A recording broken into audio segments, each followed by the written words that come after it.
Ladies and gentleman, ಇಂದು rebel star ಮಂಡ್ಯದ ಗಂಡು ಅವರ 74ನೇ ಹುಟ್ಟುಹಬ್ಬ. 1952ರ ಮೇ 29ರಂದು ಜನಿಸಿದ ಅಂಬಿ 2018ರಲ್ಲಿ ಇಹಲೋಕ ತ್ಯಜಿಸಿದ್ರು ಅಭಿಮಾನಿಗಳ ಮನಸ್ಸಿನಲ್ಲಿ ಇಂದಿಗೂ ಅಜರಾಮರ. ಅಂಬಿ ಸಮಾಧಿ ಬಳಿ ಇಂದು ಕುಟುಂಬಸ್ಥರು, ಅಭಿಮಾನಿಗಳು ಪೂಜೆ ಸಲ್ಲಿಸಿ ಸಾಮಾಜಿಕ ಕಾರ್ಯಗಳ ಮೂಲಕ ನೆಚ್ಚಿನ ನಟನನ್ನು ಸ್ಮರಿಸಿದ್ರು. ಅಂಬರೀಶ್ ನೆನಪಿನ ಭಾವುಕ ಕ್ಷಣ ಇಲ್ಲಿದೆ ನೋಡಿ.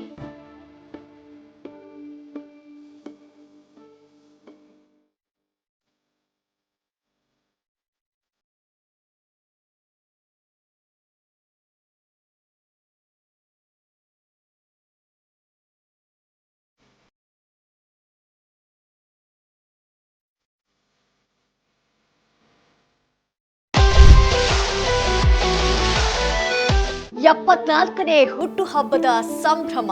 ಅಂಬಿ ಸಮಾಧಿಗೆ ಕುಟುಂಬಸ್ಥರ ಭೇಟಿ, ಅಭಿಮಾನಿಗಳಿಂದ ಸಾಮಾಜಿಕ ಕಾರ್ಯ, ಮಂಡ್ಯದ ಗಂಡು ನೆನೆದ ಸುಮಲತಾ.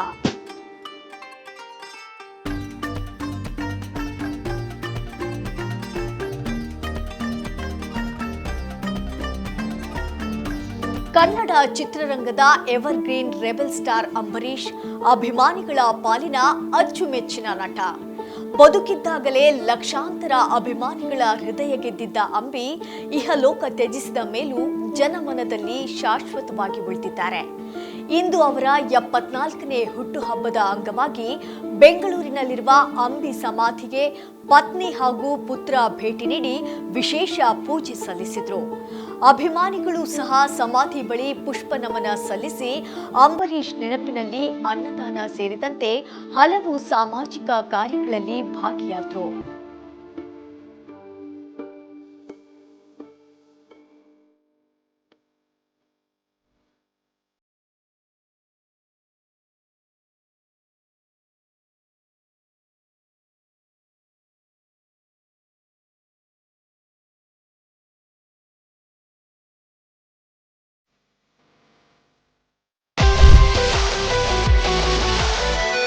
ಈ ವೇಳೆ ಮಾತನಾಡಿದ ಸುಮಲತಾ, ಅಂಬರೀಶ್ ಪ್ರತಿ ವರ್ಷ ಹುಟ್ಟುಹಬ್ಬಕ್ಕೆ ಅವರು ನಮ್ಮ ಕೈಗೆ ಸಿಗ್ತಿರ್ಲಿಲ್ಲ.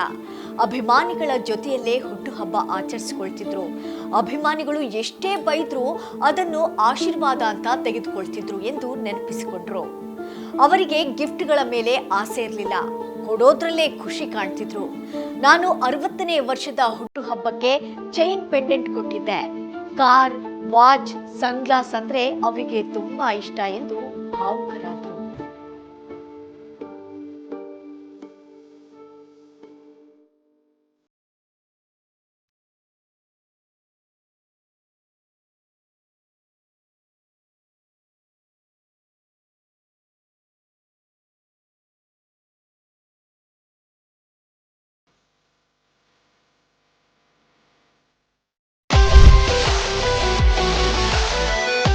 ರಾಜಕೀಯ ಬೆಳವಣಿಗೆಗಳ ಬಗ್ಗೆ ಪ್ರತಿಕ್ರಿಯಿಸಿದ ಸುಮಲತಾ, ಸದ್ಯದ ರಾಜಕೀಯ ಬೆಳವಣಿಗೆ ಆಯಾ ಪಕ್ಷದ ಆಂತರಿಕ ವಿಚಾರ. ಯಾರೇ ಸಿಎಂ ಆದ್ರೂ ಜನರ ಸಮಸ್ಯೆಗಳನ್ನ ಪರಿಹರಿಸುವ ನಿಟ್ಟಿನಲ್ಲಿ ಕೆಲಸ ಮಾಡಬೇಕು ಅನ್ನೋದೇ ನಮ್ಮ ಆಶಯ ಎಂದರು. ಬೆಂಗಳೂರಿನಲ್ಲಿ ಒಂದು ಮಳೆ ಬಂದ್ರೆ ಸಾಕಷ್ಟು ಸಮಸ್ಯೆಗಳು ಎದುರಾಗ್ತವೆ.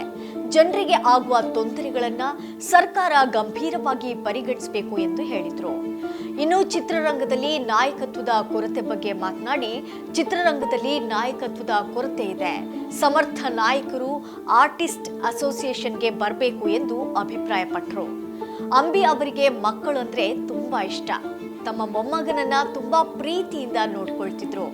ಇವತ್ತು ಅವರು ನಮ್ಮ ಜೊತೆಯಲ್ಲಿ ಇಲ್ಲ ಅನ್ನೋದೇ ದೊಡ್ಡ ಕೊರಗು ಎಂದು ಸುಮಲತಾ ಕಣ್ಣೀರಾದ್ರು.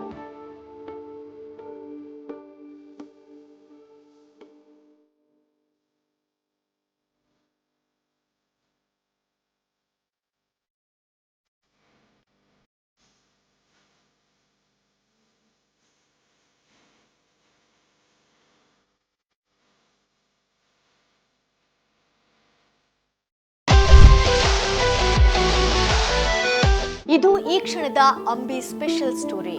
ನೆಲ, ಜಲ, ಭಾಷೆಗಾಗಿ ಪ್ರಾಮಾಣಿಕ ಪತ್ರಿಕೋದ್ಯಮ. ನೋಡ್ತಾ ಇರಿ ಫೋಕಸ್ ಟಿವಿ.